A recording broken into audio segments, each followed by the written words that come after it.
Hey, welcome to Fill in the Blanks today. And listen, you're going to be hearing some different content from me because I am really concerned about what I'm seeing in America right now, really concerned about what's happening in American society. I've been focused a lot, as you know, on the family, marriage, parenting, all sorts of individual issues, but I'm also very focused on society and what's going on socially. So you're going to hear me talking about a lot of that going forward because I feel very passionate about talking about these things and doing something about it. And so I'm going to be talking to some different guests about some of those things. And today I'm speaking with somebody that shares that with me and somebody that I think has spent his entire career getting his finger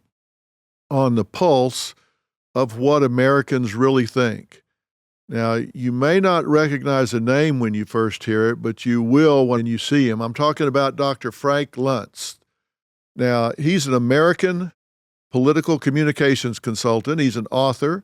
He's a pollster and a pundit, best known for developing talking points and other messaging for Republican causes. He's not still so affiliated, but that's what he's best known for. In both 2012 and 2016 elections, Frank was the only non-journalist invited to host a debate of GOP presidential contenders.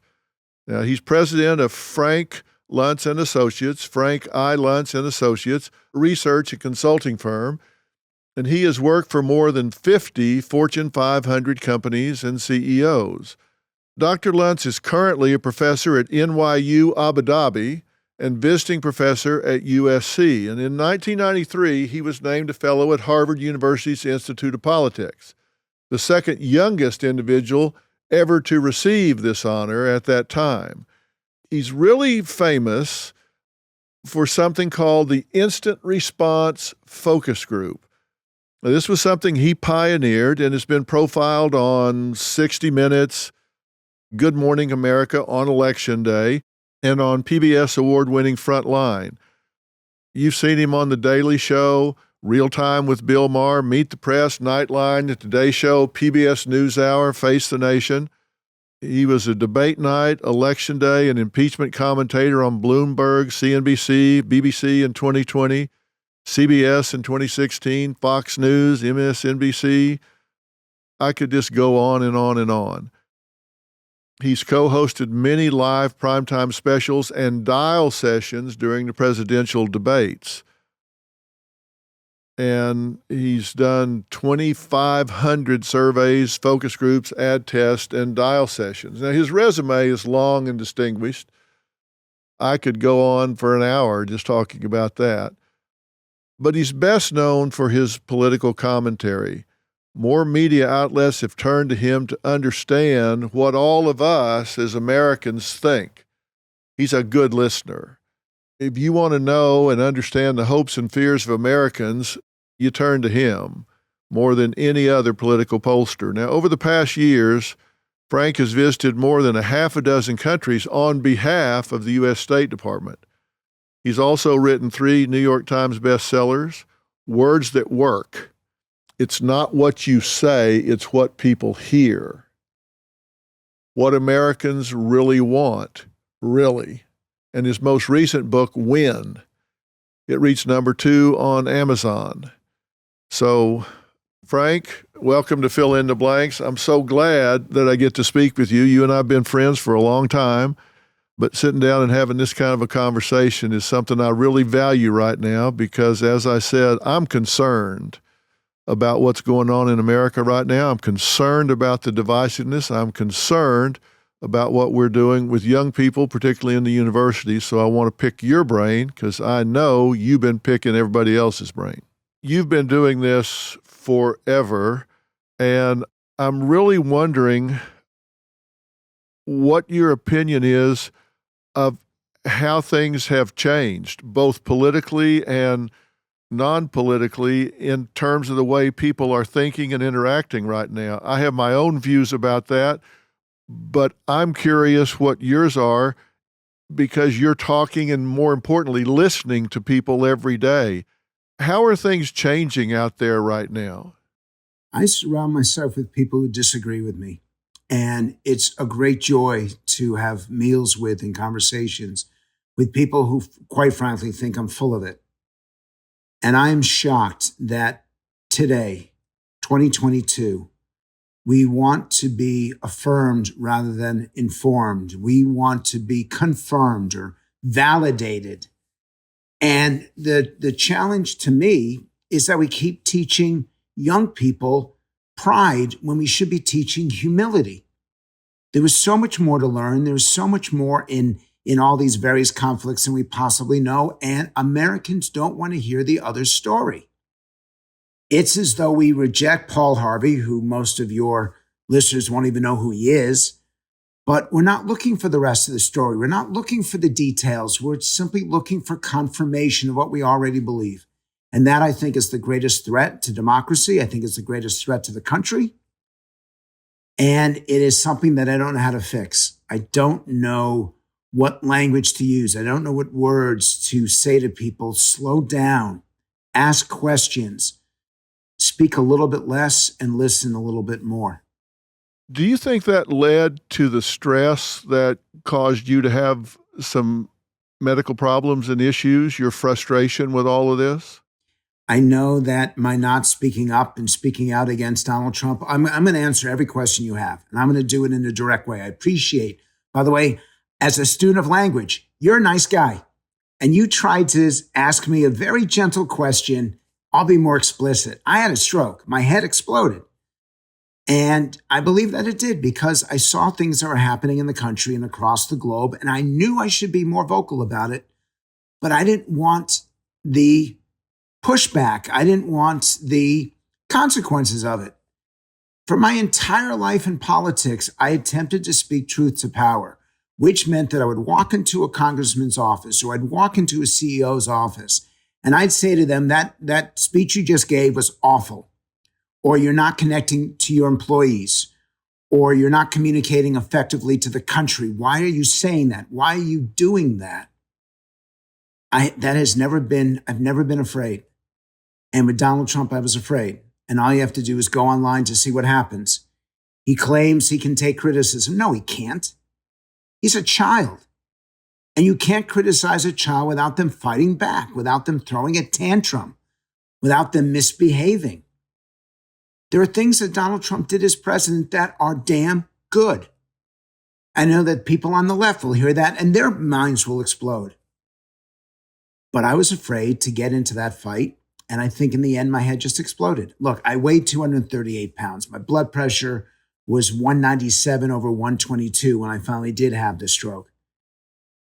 And I say to you all listening to me now, just the truth will set you free. I didn't come up with that phrase. Someone else did decades ago, but it's true. You tell the truth and you feel better. You tell the truth and you do better. And I don't know whether to call you Phil or Dr. Phil. I want to be respectful to you because you have earned that respect. But the thing that I've always admired about your public persona is when you challenge people to be authentic in who they are. And the tragedy about America right now is that we punish people when they're authentic. We beat them up if they show any kind of contrition. And we should be rewarding it. This is one of the great differences between us and the Europeans. In Europe, they kick you when you're down. In Europe, if you apologize for something, they beat you up for it. In America, we're the land of second chances. But we've been much less so now. And I regret it. I should have been more vocal. I should have just taken the hits, and I do now. I don't like it. It's not fun. Please understand. When Donald Trump wants to wreck your life, he can get into it. But it doesn't make it right. It doesn't help anyone anywhere. And I just wish I had been more free with and more outspoken about the dangers that were happening in America over the last 5 years. I'm sitting here listening to you, and I feel like you've been reading my mail because the very things you're saying are a real, I guess, existential crisis that I'm experiencing with myself right now. If I was going to write another book right now, the working title would be I Can't Take It Anymore, because I'm feeling what you were feeling a couple of years ago. I'm watching what's happening in America right now. I'm watching what we're doing in the universities when we are allegedly preparing young people for the real world. And I even say with parents that our job as parents is to prepare our children for the next level of life.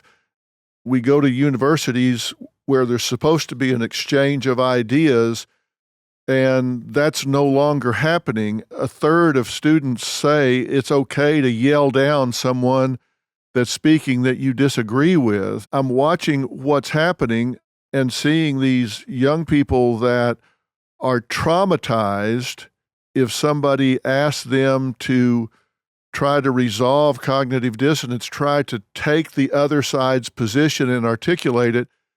They go to the dean and say they're traumatized. And I'm watching what we're doing where confirmation bias has become a religion instead of an affliction. I can't take it anymore. Psychologically, I see the pathology of the society and I feel like I need to do something about it, and I'm not. Okay, well, I got an idea for you, which is you and I together, although we'll be criticized because we're two white men.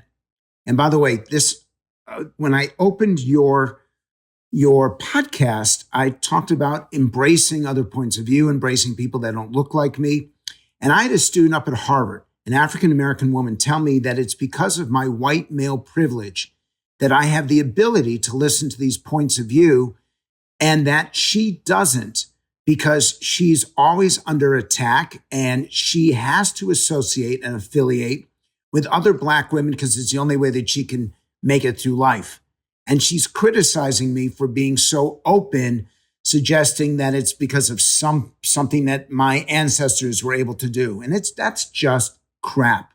You and I together should bring about 20, 25 of these students together. And I'm in fact doing it at my home. This is my home now that you can see behind me. You should come over. It's in 2 weeks. I've got 20 college Democrats and 20 college Republicans, and I'm going to teach them decency, civility, mutual respect. I'm going to teach them how to disagree without tearing each other apart. And you should join me in that conversation, because the only way that we're going to save society, and I think we're too late, but the only chance that we have is for young people to stand up and for them to say, enough already. Enough cancel culture. Enough wokeism, enough of accusations and labeling of people. If you give up and if I give up, then we will surely, we will never recover. And the way that I look at it is I'm very pessimistic about my own future. And this is going to sound horrible, and you may not even want listeners to hear it. But my friends know I feel this way. I don't think I'm going to be around for that long. And I'm a little bit thankful for that, because I think those things that made America so great, the willingness to take the arrows, the willingness to fight for freedom, the willingness to stand up when things were unfair and to try to fix that which is wrong. And boy, there are things that are wrong in this country. But the willingness to make a difference, we're just critics now. And all we do is accuse and we label. And if I'm not long for this world, I don't mind that, because I never thought I would be around to see the decline and fall of the United States of America. And I had this conversation with Mitch McConnell, and he tore me apart because he's an optimist. But I know what the American people are saying. I know what the American people are thinking. And all you have to do is go to a session in LA or San Francisco or New York or Philadelphia or Boston, and people hate each other and they rip into each other and they don't learn from each other. And it is the worst on college campuses. So you and I together should do one of these sessions, because I think it'd be great for your listeners, great for your viewers, and you would really understand how awful college campuses have become today. Well, if that's a genuine invitation, I will be there, and I'll be there 10 times if you want to do it 10 times. But I think all the cities that you named, none of them were in any of the flyover states. And I don't know what Mitch McConnell's ideas are, but I am the incurable optimist about the human spirit. And I'm not as jaundiced about it yet as you are, but I haven't talked to as many people about this as you have. I mean, we survived the Civil War and we're still here. I believe there's got to be some way to find some unifying principle that people can come together on. And I've seen it.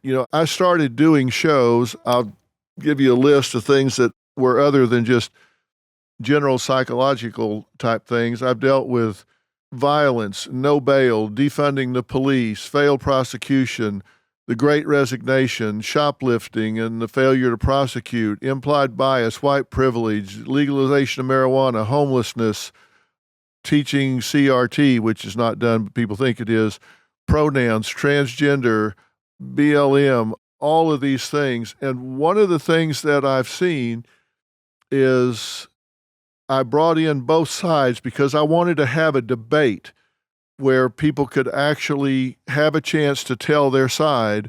And invariably, I got comments. I can show you examples of letters from people on, it was almost always the left that said, thank you so much for having me on. Thank you so much for letting us tell our side of the story. But I can't believe you gave those other people a voice. I can't believe you let those crackpots on the stage to talk about what they were talking about. We're right. We have empirical evidence to support it. I said, but wait a minute. You just said we had an intelligent, balanced discussion about this, and they too have empirical data to support their points of view. Well, yeah, I hear you say that, but I can't believe you gave them time on such a huge platform to spew their viewpoint. It's like my head wanted to explode. So let me give you 3 examples based on that list of information that the public may not realize. I've been focused on education in the inner city now for about a decade. And I teach at Verbum Day, and I try to participate in their activities. And we're talking to parents from across the country, Black and brown parents. We're asking them what matters to you. And my client in this wants to promote equity. They want to communicate the importance of equity. And the parents kept saying to me, it's not equity we want for our kids, it's quality. We will address the racial disparities and discrimination in due time, but our kids can't read, they can't write. They've had 2 years of crappy education. Give me quality. And I kept pushing equity, equity, equity. And finally, I had 2 parents say to me, we know you're paying us to participate in this. Keep your money. If you mention equity one more time, we're hanging up. Our child has to be able to read. Our child has to be able to do a budget. Our child needs to live in the real world. There is time for equity. Right now, you are failing us. So that's number 1. Parents, Black parents, brown parents aren't screaming for equity. They want quality. Number 2, there is this great desire to take faith out of schools, to take faith out of society. When we stopped teaching kids that there was something in life that was greater than them, that was more significant than them, that they can't always be focused on themselves and their own selfish needs or even each other, that there is a greater purpose in life. When the kids lost that view of faith, they lost the respect for each other. They lost the respect for themselves. And it's one of the reasons why it scares me to hell that we are constantly teaching young people to be proud when they've done nothing to be proud of, and we're not teaching them humility and decency.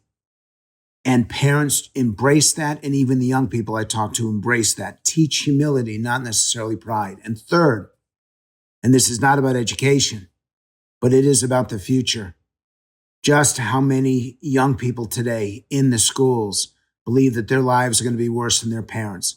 We have lost that intergenerational confidence that the future will be better than the present. And when you stop being confident about the future, you seek immediate gratification. You seek immediate benefit. And our young people today are so afraid of the future that they are now completely living in the present. And the consequence for that, for us, in the years to follow is horrific. So, and again, do I call you Doc? I've got to ask you, when people come up to you, I know they call you Dr. Phil. What do I call you? Please tell me, tell every listener when they see you on the street, what do they call you? Everybody calls me Dr. Phil, but you can call me anything you want. Okay, so Dr. Phil, we have to tackle, it's too late for the adults. The adults have already been poisoned. The toxicity of politics on the left and on the right, because I hold both sides responsible. We can't affect that, but we can affect the kids. And the kids, in what they are asking from us and what we are failing to give them, is so broad right now that I cannot help but be pessimistic. And one last point, and I appreciate the opportunity to speak to this, is the fact that there aren't enough adults in the lives of these young people, particularly in the inner city. And I just had this conversation before coming on here right now when Daniel Patrick Moynihan said that there are too many Black men exiting their families, and there aren't enough men involved in Black and brown families. He would be a racist, or he'd be called a racist today. But we see the consequences of this every single day. And I had the temerity to bring this up to a group of teachers when I was applauding a Black male teacher for being so dedicated to his students and so focused on teaching respect for women, on teaching exactly what Will Smith did not show when he got up and did that slap. And several female teachers said, and they were outraged that I would bring this up. I know that this, by my addressing this risks my own situation right now. We need more Black male teachers. I will do anything to get more Black male teachers because these boys need men in their lives. They need to be taught how to behave. They need to be taught how to tie a tie. Their moms, and in many cases, their grandmothers, are doing a brilliant, heroic job raising them. But Black men in the classroom give them a role model. And the fact that we can't have this conversation now in society, the fact that I could get canceled after this podcast, and I don't want you to edit this, I want this in there, because I'm not being afraid anymore. I didn't die. So we need to be willing to speak out. Why do you think you will be criticized so much for saying we need Black men in the classroom, we need Black and brown role models for these young children?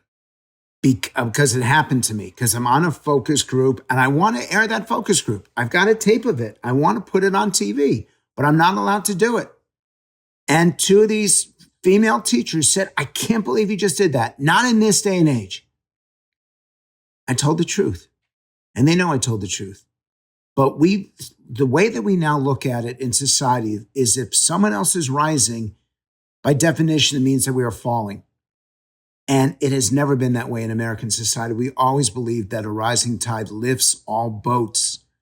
But now it's us versus them. It's men versus women. It's Black versus brown versus white. And by the way, I'm going to give you something else because I want this podcast to have things that no one's heard before. I absolutely believe that the big division that's about to happen in society is going to be between the Black community and the brown community. Latinos and Hispanics feel left behind. They feel forgotten. They don't feel part of this current conversation. And they don't feel that the white community respects them and appreciates them. And they don't feel that the Black community represents them or fights for them. It represents 25% of America. And we're going to see that division over the coming weeks and months. Who's going to lead that for the brown community? Who's going to be the person they rally around in delivering that message? We don't know. I don't know. The brown community has not been as politically active. They're not as well organized. They're not as public. Many of them came to America through questionable circumstances, and they have never really, their voices have not been heard. They don't have a Black Lives Matter speaking up for them. They don't have a John Lewis or a Karen Bass fighting for them. And so they've been silent. But in my sessions, in my focus groups, in my travels across the country, they are frustrated, they are angry, they're incredibly hardworking, and they are dedicated to the country. They want their kids educated, they want to work, they don't want to collect benefits, and they feel that no one understands them. And this is the year that I think we reach the breaking point. Do you think that will be something that happens in the streets and in rhetoric, or do you think it'll show up at the polls? I think you're going to see 40% of the Hispanic and Latino community voting Republican, which will be a recent high. And I think you're going to see more Latino candidates. And you notice I go back and forth between Hispanic and Latino because I'm trying to be respectful to them. And the people who created Latinx, you want to know how we don't understand? The progressive community says they're Latinx. It's not Latino or Latina. Let's create this Latinx because then it's gender neutral. And you know what? They dropped it because the Latino community doesn't want that. They don't want what the progressives claim that they want. I do think it shows up in the polls this year. I do think that we will see this summer significant commentary. But what I don't think is you won't see the same reactions, Black Lives Matter. You won't see people taking to the streets. You won't see the destruction that we saw in so many cities, including Los Angeles, where I happened to be when the riots were happening. But I do think that we have, and I speak up about it whenever I get the chance, because you shouldn't have to have violence to get solutions. You shouldn't have to take to the streets to get change. That everyone deserves to be heard. Every voice should be respected, and every child matters. And I don't think we're doing that in America right now. One of the things that you have said that I think had such a profound effect, you wrote about it, and you said, it's not what you say, it's what people hear. Is there a big disconnect between what's being said and what's being heard right now? Yes, that'll be the best question of this entire conversation, and it is radically different.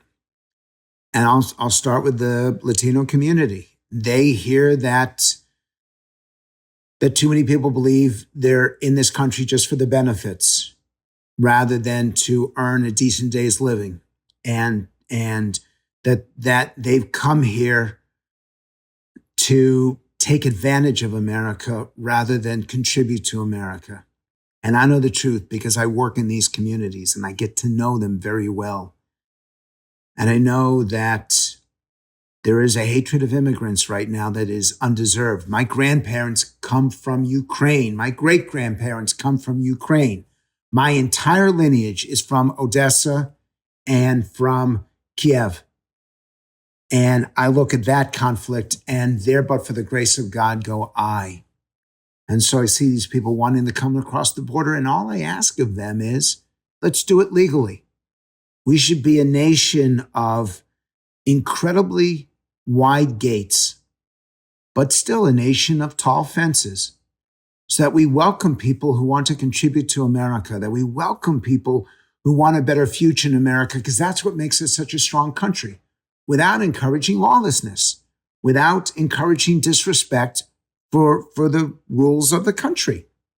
And I find that in politics, we don't know how to communicate. We say what we feel rather than communicating what people need to hear. And it's one of the reasons why we are so divided right now. What are people so afraid of? I've spent most of my life, actually since I was 12 years old, focused on why people do what they do and don't do what they don't do. I've really tried to figure out what motivates people to choose and act on the things they choose and act on, and pass up the things they pass up on and don't do. I've sadly seen that one of the big motivations is fear. And as I look at this divide that we have right now, I don't see people moving towards something positively. I see them moving away from things in fear. but I can't put my finger on it. What are people so afraid of that's causing them to react with such vitriol at this point? So this is what makes you unique, and this is what makes you special, and this is why you became a cultural icon, because you speak truth to these individuals to their face. And when you started doing this, we were still receptive to that truth. We wanted to know the way things really were. If we weren't perfect human beings, and none of us are, we wanted to know how to be better. The fear right now is being wrong. The fear right now is every parent who knows that their kids are in a substandard school but don't do anything about it. It's every parent who saw their kids actually watching the classroom at home on Zoom and realizing that their kids are learning nothing. But since they don't know what to do, they were afraid to address it. They were afraid to accept the consequences. When you started your effort, it was on a one-to-one basis, and everybody watched because they were fascinated. You spoke truth to individual power. And unfortunately, we're now so afraid of getting it wrong. We're so afraid of being challenged. We're so afraid of admitting that there is a better way. I say to myself, and by the way, that's why you're a national treasure, and that's why you can never retire. And I don't mean that, but I don't mean that as to be nice. I actually mean it for American society. There are two people that have the ability to, actually three: Tom Hanks, Oprah Winfrey, and you. The three of you cut across every age group. The three of you cut across every geography. You appeal to people because we trust you, and you're the only three right now that we fully trust. Maybe you can add Steven Spielberg into it, but he's not really a public individual. We know who he is, but doesn't speak that much. Everybody else has been marginalized. Everybody else has been demonized and dehumanized. And what they are afraid of, and why you must continue, is because we know that there are absolute rights and wrongs. And the problem is we don't communicate it enough. We don't want to acknowledge that there is a right and a wrong way to behave because it means that we're not perfect.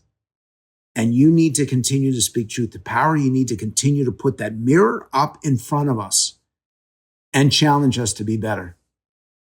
If you stop, then this country stops. Well, the whole point is, at least in my view, when I said I can't take it anymore, is I'm watching us through endorsement. I mean, this isn't like some sort of insidious sabotage. We are embracing, in my opinion, the sabotage of America. When we are not allowing a healthy exchange of ideas on university campuses, and then we're going to put these young people out to take over the world, and we're preparing them in a way that they're so fragile that when somebody doesn't agree with them, when they get into a free world and it's competitive, it's like back in the old day with the teaching machines when they had success-only learning. Everybody got 100, but when they went back to the regular classroom, the first time they got something wrong, they decompensated. They freaked out. They couldn't handle it, so they came unglued. I'm afraid that we're preparing people right now where they expect a success-only journey. They expect only their ideas to be talked about, and the first time they get in a situation where they aren't told what they want to hear, when they are challenged in a legitimate way, what are they going to do? It's past the time they can run to mom or dad. They can go to some authority. I'm not sure how they're going to deal with that. And I think we're cheating them. And I'm not trying to be unkind. I guess I grew up where everybody didn't get a trophy. Either one or you didn't. Everybody didn't get a trophy in a pizza party. You know, you got to, hey, great job for getting out there and competing, but you lost. So you got to work harder. It's too late. The problem is it's too late. We've already introduced half a generation, 10 years of students that cannot hear the other side without feeling, and I quote, triggered. We got 10 Well, years now of students who have already cannot handle being challenged and they're having trouble in the workplace. When they say that work-life balance is their number one issue, it's because they want less work and more balance. We should have addressed this 10 years ago, and we didn't. And I don't know how we solve it now. And that is why I am so really afraid of the future, because well, I don't think we can fix it. well, you can't hang it up, man. You can't do that. But I looked at an article the other day, and I'll find it and send it to you unless you already know it, because I haven't seen the actual document. I've requested it through the Public Records Act, but it said that the university system in California had sent out a directive to their faculty of trigger statements that they were not to use. These were statements they were not to use, and there were several. Two of them on the list really jumped out at me. One of them was, you can no longer say America is the land of opportunity. That was a trigger statement, and you couldn't say it. And the other was, the best qualified candidate should get the job. I read those, and I thought it was a joke. I thought somebody had sent me a meme or something. So I dug down to the article, and it was a serious article, and I thought, well, surely somebody there's being punked. So I've requested the actual document from the university to see, but I'm really believing that's probably correct. I'm dumbfounded. I'm not saying that there doesn't have to be some adjustments made along the way somewhere, but if we don't have a meritocracy, if we don't have a hierarchy of competency, where are we headed? What are we doing? I'm lost on that. I don't know what to even say about that. So we did research into moms. And I did this when I was starting to teach at NYU Abu Dhabi. And what we found is that Chinese moms want their children. The number one priority for a Chinese mom is to have their kids educated. The number one priority for an American mom is to have their kids happy. So it's working. All the Chinese kids are educated. They're my favorite. They're my best students. I can't say they're my favorite students. They're my best students. And they work the hardest and they understand the work and they are just dedicated. And all my American students are trying to figure out where they can go out on Friday and Saturday nights. And you know what? They're not that happy, but they're not. And one of the reasons is because they're not that good. I understand the fear that Americans have towards China. And one of the reasons is education. And the last advantage that we have in this country is our universities, because they're still better than Chinese universities, although the Chinese universities are catching up. But we want our kids, I go back to the phrase, because it's the thing that matters to me so much now is stop trying to affirm and start trying to inform. And we are completely failing at that. That's why I wanted to do these students with you, because let's work with them. Let's figure out what are the opposite trigger words. What are the words and phrases that get people to want to cooperate? By the way, compromise is such a bad word right now because, and this is the fault of the right even more than the left. The idea is if you hear the word compromise, it means you're selling out. Well, we want other people to compromise with us, not us with them.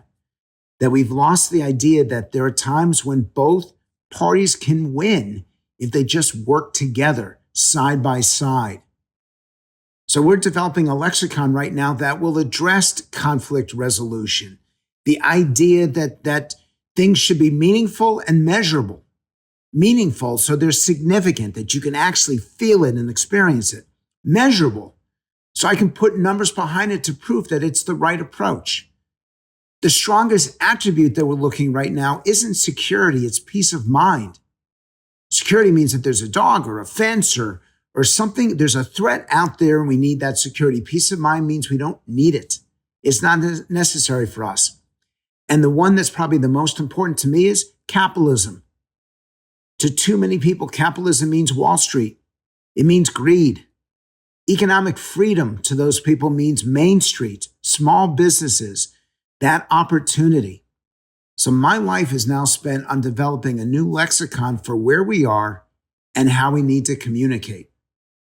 And I'm afraid that if I'm unsuccessful, then everything's just, we're in trouble. Well, are you finding that there are a lot of people now that are looking for equal opportunity or looking for equal outcome? Because I have had people that have been part of my programs that have said straight up they think we should have equal outcome.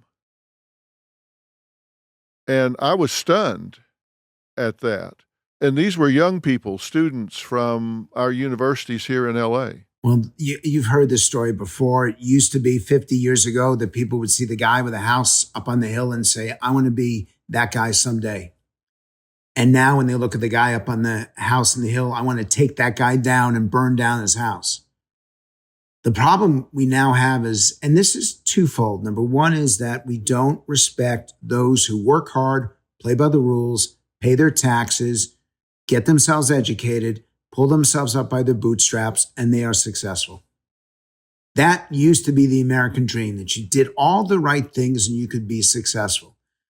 We don't have enough mentorship right now. We don't have enough apprenticeships right now. We don't have enough adults in the lives of enough kids. So I understand the resentment that exists. Because the truth is, not everyone gets access to that American dream. But the other truth is that we still have greater opportunity for more people who start from so far behind to climb up that ladder to success. We offer a greater opportunity for that than any place else. And honestly, Dr. Phil, what I would really love to have is the ability to admit that we have failed, the ability to admit that life is not fair, that there has been and continues to be discrimination, while at the same time showing the respect for those who do make it, for showing appreciation for those who are willing to work hard and play by the rules. I want us to be the way that we used to be, which is we got issues that need solutions, and we got success stories that need respect and celebration. But for some reason, we can't seem to do both at the same time. I'm curious whether people want to win an argument or solve a problem. And to me, those are two very different things. And I'm interested in solving the problem, because if I have a loved one go through a windshield, get a head injury, and we go to the hospital, I don't want someone to operate on them that had equal outcome. I want somebody that earned their right to be the head of neurosurgery because they've done 4,000 brain surgeries, because they were number one in their class at medical school, because they worked hard. I don't want them there because they just said, okay, you 10 get to go, just because we're just going to have a wholesale moving forward of people because we're just going to be fair and just pick 10 at random and they're going to be neurosurgeons.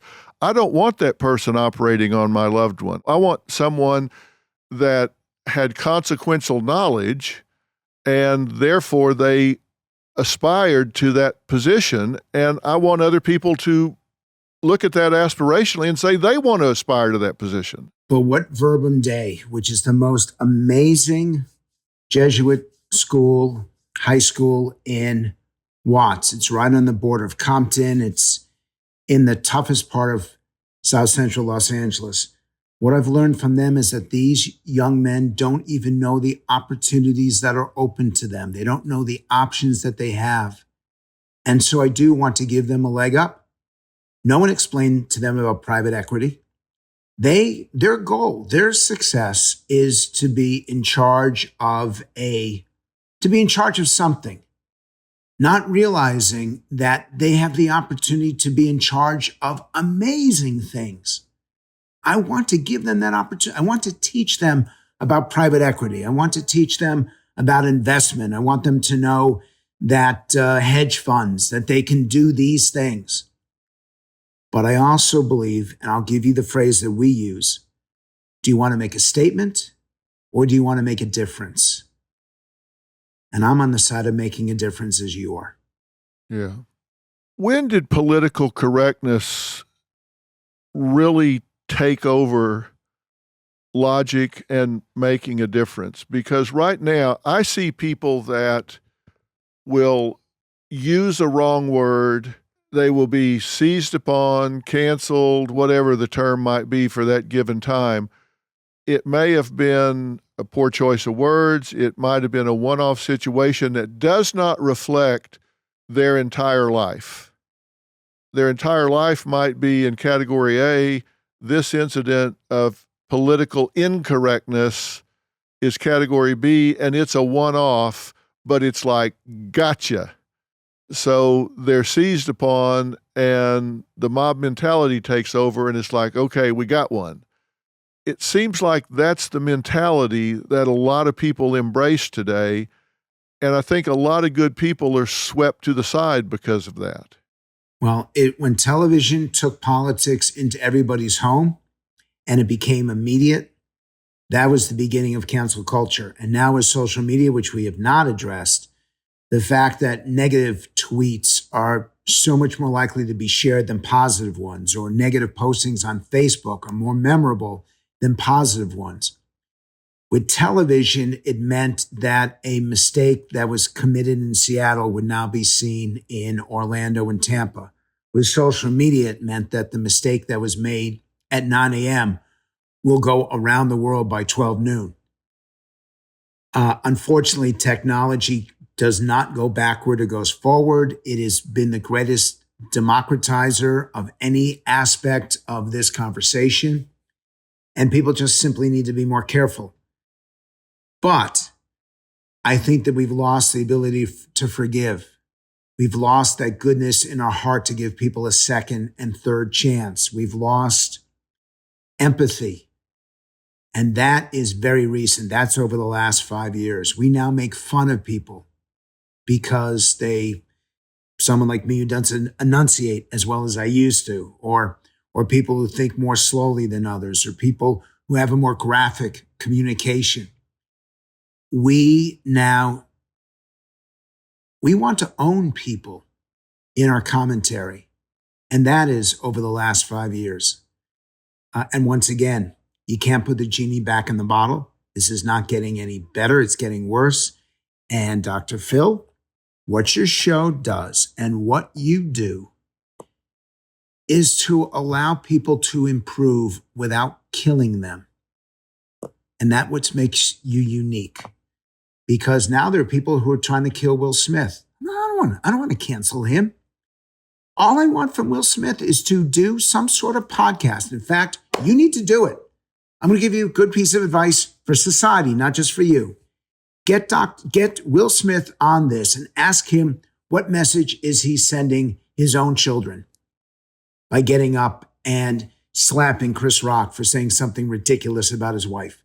What message does that send to young men across the country today that you commit a violent act because you didn't like a joke? He needs you, and you through your platform can make a difference for him. I think this has to happen. You know, I spoke about Will Smith on the program, and I had 2 black lawyers on that had a position about Will Smith and Jussie Smollett. And I actually had some staff members that were saying, well, should an old white guy be talking about this at all? So I went ahead with the show. At the end, the black lawyer said, wow, you took him to task and you showed the steps of this and what he did, but you were amazingly empathetic about what he did and what he should do now. I'm really glad we came on here and talked about this, because you condemn the behavior but not the man. I hope the rest of the world takes that approach. And that's what I mean. I know Will Smith. I don't know him really well, but that was a one-off behavior for him. Does he have an ego? Of course he does. You can't do what he does and not be somewhat narcissistic, somewhat egotistical. You can't do the things that he does and not be out in front of people like that and not have some of those traits and characteristics. But that's not who he is. That's one thing he did one time. If you help him, you're helping millions of young men like it. We can't just look away anymore. So you say to me, I can't give up. Or you say to me, I got to continue to do this work. I say to you, because you matter. You touch hearts and minds across the country every single week. You have the credibility that none of us have. If you do this, if you make that difference with him, then young men are going to die because of what he did. They're going to act out exactly his behavior. His own son says, this is how we do it. If you get him to address this, to talk about it, you will save lives, you will make a difference, and you will help him on his road to recovery.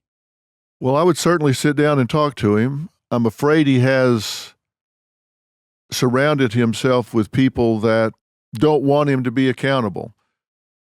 You talk about words and the power of language and understand it better than anybody. And there's one word that I looked at in the things that he said, and the word was but. When I hear somebody say but, to me that means forget everything I just said. I'm now going to tell you what I really think. And in his apology, he was saying, this wasn't right. I shouldn't have done that. But somebody said something about my wife, and, I can only take so much. Well, A, she's not a civilian, but when he says but, that means I kind of apologize, but now I'm going to tell you what I really think. And in his apology to Chris Rock, he said the same thing. I'm sorry, shouldn't have done that, but, and I always wonder, of course, he didn't write all of that. Somebody wrote it for him, but they put that big red flag in the middle of it. And so I wonder if it's still being processed, and I would love to help him process that for real. And I also know that, he's got a lot of trauma in his early life that certainly can come to bear in the moment. But language is a powerful, powerful thing. And I think what he says and does at this point is going to be really important for a lot of young men that watch and admire him. And I got one word for you, which is the word reconciliation, which I wish we'd focused on after our own Civil War back 170, 180 years ago. Reconstruction means that you are tearing things down to rebuild them. Reconciliation is about coming together. And it's the word and the value that I seek to bring to everything that I do. People know me, if they do, as someone who's right of center. It's not whether we're liberal or conservative or progressive or libertarian. It's that reconciliation to find that good in someone or something that allows us to move forward together. And I think that we're missing that whole point as a society. You talked about 21 really powerful words, and in there you use that kind of language: renew, revitalize, rejuvenate, restore, rekindle, reinvent. You put together that litany of words in number 11, but at number 1, you had imagine and inspire. You can still imagine and inspire things turning around, right? You haven't completely lost that. You're not that pessimistic, are you? No, but I'm not that far away from it. And I know what I imagine. I imagine great conversations with amazing people where I walk away thinking, when this interview is done, I have to go deal with some medical stuff. And the entire way from here to that appointment, I will be imagining whether I communicated as effectively as I could. I will be regretting the things that I forgot to say. I will be so appreciative of this opportunity and, frankly, of how amazing you are. That imagine for me is how to be the best. And this is my lesson to everyone listening. How can you do it better? Imagine life at perfection. How do you get there? If you can't imagine it, you can't do it. And allow yourself to make mistakes. Allow yourself not to be perfect, but learn from it so that the next opportunity you have, you do it better and you have a no regrets life. I realize as I'm talking to you that I apply your strategies to politics and to business and to sports and to media. And I wish that more people could see that all that they have learned applies to every aspect of their life. And that every day they should apologize to one person and every day they should thank one person. Apologize because we're not perfect and thanks because we're grateful for what we have. That's what I imagine. That to me is a decent life. And that's a place to start, right? It's a place to start and a place to end. It works both ways. It's like the word shalom. It means hello and it means goodbye.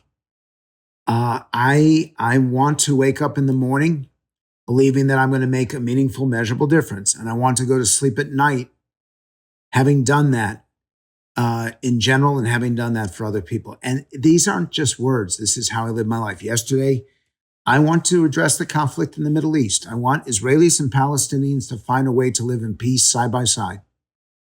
I know it's impossible, and I probably shouldn't try to tackle it, but I do, because I can't stand the conflict. I want the left and the right in America to figure out a way to stop tearing each other apart.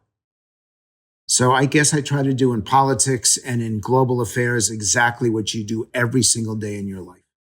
Well, and you do that, and you're really good at that. You've visited a number of countries on behalf of the State Department because you have the ability to bring people to the table, to bring people to a point of having a constructive dialogue. You have to keep imagining to inspire people. Honest to tell you, you don't have the right to quit at this point. I'm sorry, but you just don't. We'll talk about that more, but you can't quit. There's too much to do. Unfortunately, I've got exactly 9 minutes left on my computer battery. So even if I say to you that I shouldn't quit, and I agree with you, my computer 9 minutes from now is going to shut itself down. So my question to you is, do you want me to go and plug it in? Oh, hell yes. Okay, then you're going to have to wait. I'm going to move you. We're going to have a different background. Take your time. Okay, we are saved. I have a question for you. And it's like stomping ants at a picnic. You know, you just can't fix everything. But I wonder how much we could fix if we just stopped rewarding bad behavior. That's probably the most fundamental psychological principle. You go back to Pavlov, Skinner, just don't reward bad behavior, because you reward behavior you want to see reoccur. You don't reward bad behavior you want to extinguish. And it seems to me we are rewarding bad behavior in so many different ways, like paying people to stay home and not work. Are you kidding me? What's wrong with supply chain? Well, you're paying people not to work. What's wrong with the entertainment and hospitality industry? You're paying people not to work. Are you kidding me? We're rewarding bad behavior. Couldn't we do a lot of good with just some fundamental psychological principles like don't reward bad behavior? Yes, or if you don't have something nice to say, don't say it, which your mother told you. That'd dry up the conversation a lot, wouldn't it? Well, but you know what? There are people out there, and I'll name names. On the Republican side, Tim Scott doesn't know how to do negative. The senator from South Carolina, the person who did the State of the Union response to Joe Biden last year, Tim Scott's thinking about running for president. If he runs, there won't be a negative campaign. It'll be a positive, hopeful, soul-based campaign. Or Ben Sasse, the senator from Nebraska.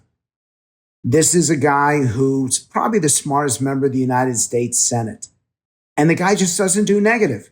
He's as interested in family as he is in policy. On the Democratic side, Mitch Landrieu, the former mayor of New Orleans.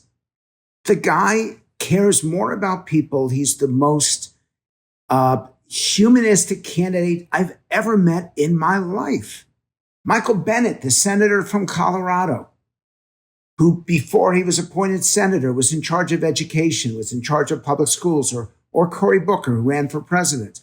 These are people who are political and partisan, but they care about the individual and they care about society, and they choose to see the best in people rather than the worst. There are a few people left in politics, but they're so few and far between. And our current president, he made a commitment to be civil. He made a commitment to be a centrist. He made a commitment to act responsibly. And I'll leave it up to your listeners, because I'm not going to do politics here, whether or not he's achieved that. But it can be done. We are not that far gone. The problem is, I don't think anyone will do it. That's the problem. Really? Because the price is too high? Because every expert says you have to go negative. Every expert says you have to destroy your opponent. Because Donald Trump doesn't know the positive. Donald Trump only knows how to attack. And many of the things that he attacks are legitimate targets. If you say something nice about Donald Trump, every Democrat stops listening. If you criticize Donald Trump, every one of his supporters stops listening. That's the problem. Donald Trump was good in some ways and bad in others. Joe Biden was good in some ways, or has been good in some ways, is not in others. There is goodness in everyone, with the exception of Putin, who I do believe. I don't understand these people who try to defend him, because I see no goodness in Vladimir Putin. But in these American politicians, there's something good and something bad, and we don't have the ability.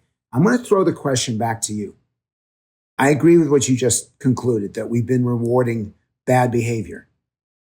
How do we get people to be willing to accept that the left doesn't have every answer, the right doesn't have every answer, that we would do so much better by picking and choosing rather than just by signing up to tribes and rejecting everything from the tribe that we're not in? People say politics are local, and I disagree. I think politics are personal. I think at some point, they may not want to say it because it would seem selfish, but I think at some point people sit down and say, what's in this for my family? What's in this for me? Whether it's a piece of legislation or it's a candidate, I think people sit down and say, is this going to help me feed my family? Is this going to help me feel safe? Is this going to help me have a future that I can live with at many different levels? I think we've gotten so afraid that we've become sheep. I think people need to get their self-worth and their self-esteem intact. And even if they don't feel comfortable saying it out loud, I think they need to at least have a conversation with themselves about what's really important to them and not allow themselves to be marketed, programmed, and swept along in some kind of a zeitgeist. And I think people have stopped thinking for themselves enough. That's why I say I'm optimistic. I think people can be inspired to do that, inspired to think for themselves.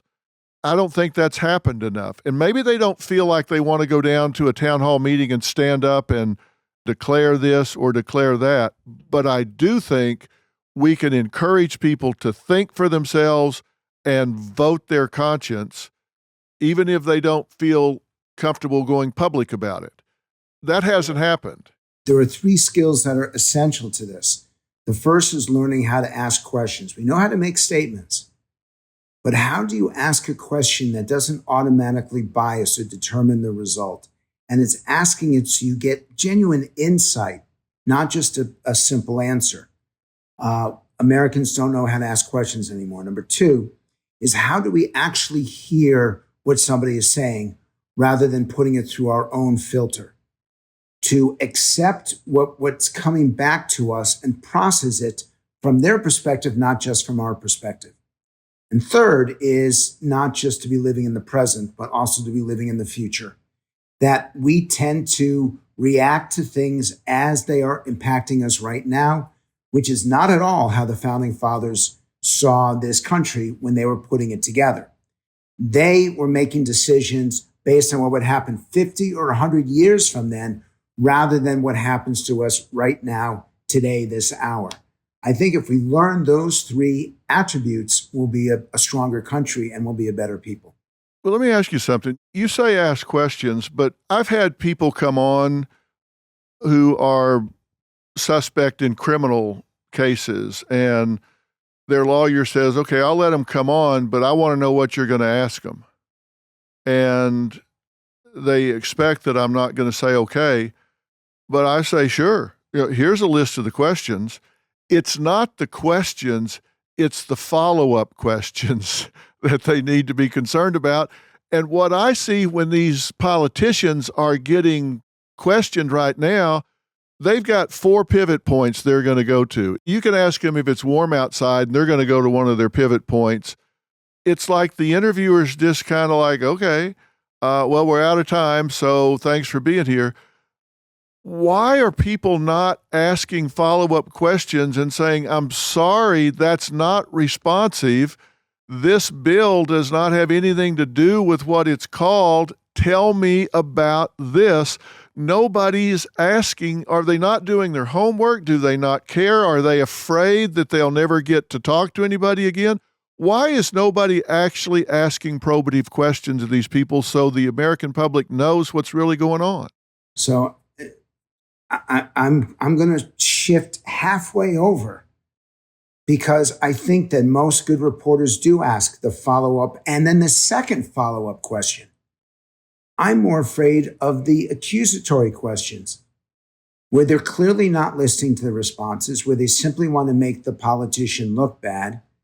And so no matter what answer you give them, even if you answer it fully with details and facts and a strategy for the future and the suggested impact, well, that's not enough. And that's an accusation, and that's not a dialogue. Right. And that's what I'm much more afraid of in the media, because that's what you get on these cable news programs. I'm always asked, where do I collect my news? And I'll tell you, I get more of it from the Wall Street Journal, because I believe that that covers every aspect, and I trust its accuracy and veracity.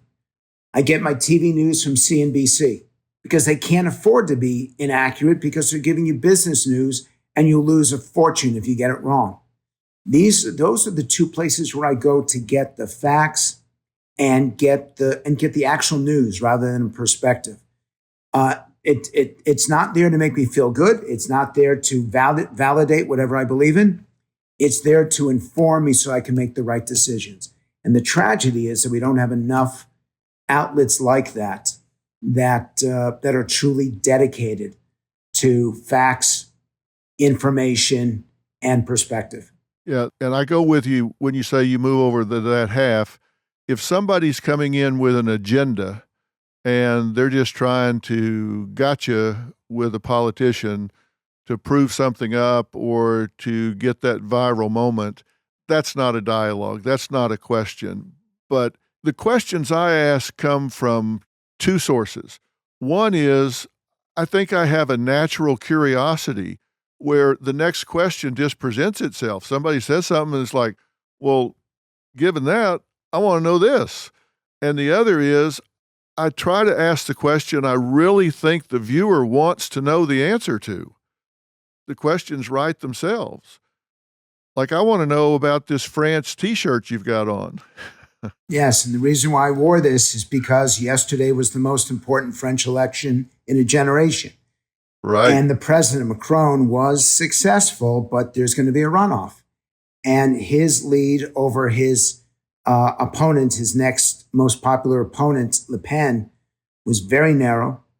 And depending on who gets elected in a couple of weeks, it will determine the future not just of France, but of Europe and potentially of the opposition to Ukraine. And so I wear this shirt because it's particularly relevant to our conversation today.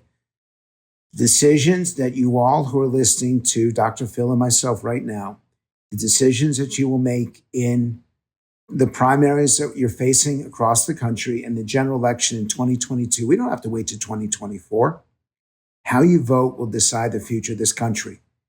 And I'm emphasizing that in this t-shirt, and I emphasize that in our conversation, that your voice matters and so does your vote. And when you use your voice and your vote, you can make a difference.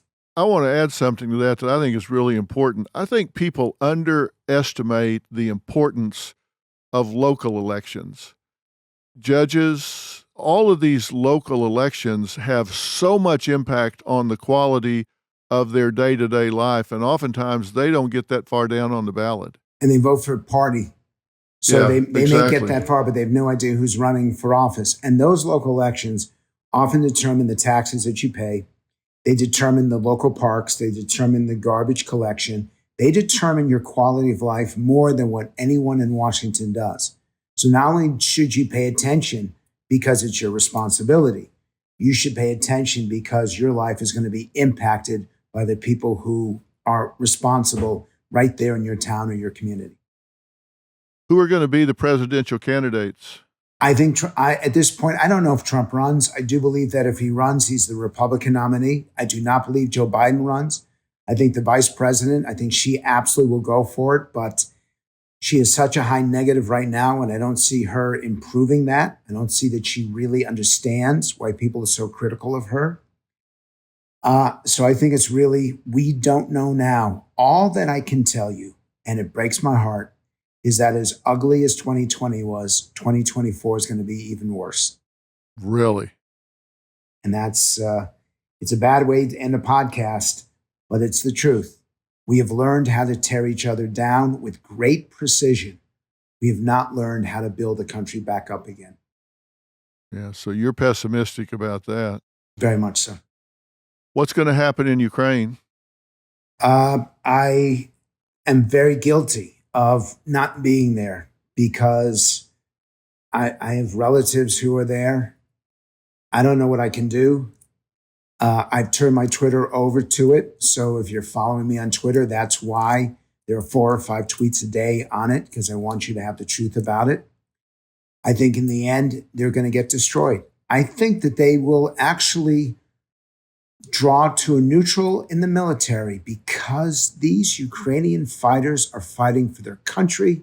They're fighting for their freedom. They're fighting for the future, and they are remarkable. And my respect, my appreciation, and everything that I have goes out to them. But that Putin has shown how weak his military is, has shown how weak their supply chain is, has shown how wrong their strategy is, and that the only way that he can maintain global respect is out of fear. And I'm afraid that more civilians are going to die and that he's going to lay the country to waste. Because if he can't win on the battlefield, he will simply destroy the people. And if he can't earn the public's respect, he will earn their fear. And that's another reason why I'm so afraid of what's happening there. That the only way that he can emerge from this war successful is for everyone to be afraid of him. And that means a lot more killing and a lot more destruction. Do people in Russia support this war? To a great degree, yes, they do. Now, I've questioned the polling in that country because people are afraid to tell the truth. But the individuals who I respect, who gauge this kind of public opinion, believe that he is somewhere between 75 and 80% support for this, because a lot of Russians view Ukraine as part of their country, because from 1917, and you can argue over borders, but the feeling was it was part of the Soviet Union, and therefore Ukraine is not its own country. I don't know how to define that. I don't know what the right answer to that is, but Putin does have considerable support in his country, not as high as he would like to say that it is, and not the 99% who vote for him in the election, but it still is pretty high. But make no mistake, Zelensky has an equal amount of support in the Ukraine for what he has said and done. And my God, is he an awesome hero and a great role model. At a time when the West seems weak and divided, he stands up and says, I don't want to fly out of here. I'm not looking to get out of Kiev. I'm going to stay here and I'm going to lead this. And I cannot wait to meet him, because even though I was in Ukraine for a few days, I did not get a chance to be in his presence, because he is my hero of 2022. Well, he's an amazing leader and has rallied not only Ukraine, but the world around him just by being present, being a strong leader, and talk about a message. He sent the message that we stand. And, we're talking in America about, should we have citizenship? Should we have pride in our nation? And then here's Zelensky living it every day and showing it every day. Well, and I will give credit to someone who I've had many, many public disagreements with, which is Bill Maher, the comedian. I watch his statements that he gives at the end of his show, and he talks about how frivolous America's become, that we get outraged and we're triggered at a time when China is eating our lunch economically, Russia is adventurous militarily, and we're arguing because we feel mistreated by someone in society. Well, you know what? I do think we need to grow up. And I think that I personally need to get a lot tougher, because what's the worst thing that's happened to me? So I got sick a little. And so people criticize me, and you'll see this in the comments when you release this. You'll get a couple hundred people who complain that you had me on. In the end, it doesn't matter.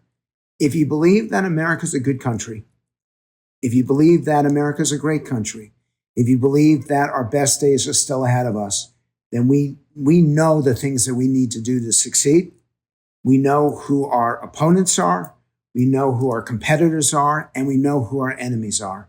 And it's just a matter of putting our heads down, getting back to work, and doing the things that we are so good at doing. So I guess, you know what? After talking to you for an hour, I don't want to give in to you. Or maybe I am just a little bit more optimistic now than I was before. Now I feel like I've sold out. That's going to be my regret, to letting you have an impact on me. But maybe you did just a little. Well, I'll take just a little, and I'll keep working on it. How's that? You can work on me any day.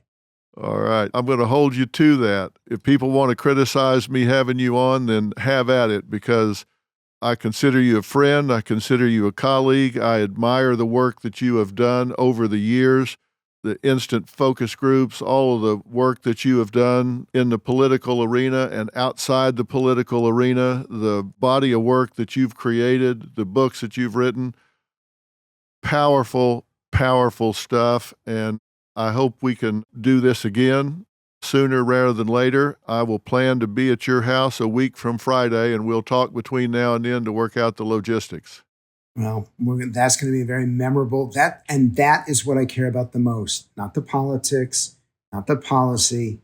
It's the kids, the students, and the next generation. And I'm grateful to know that that's where your priorities lie as well. So thank you, Dr. Phil. It certainly does. I've got grandkids, and I want them to have a world that they can be excited about and look forward to. Frank, you're a gentleman and a scholar. Thank you for taking the time to do this. Thank you, and thank you all for listening. All right, we'll talk soon, and I'll be in touch about a week from Friday. You got it. Cool. Thanks, man. So long.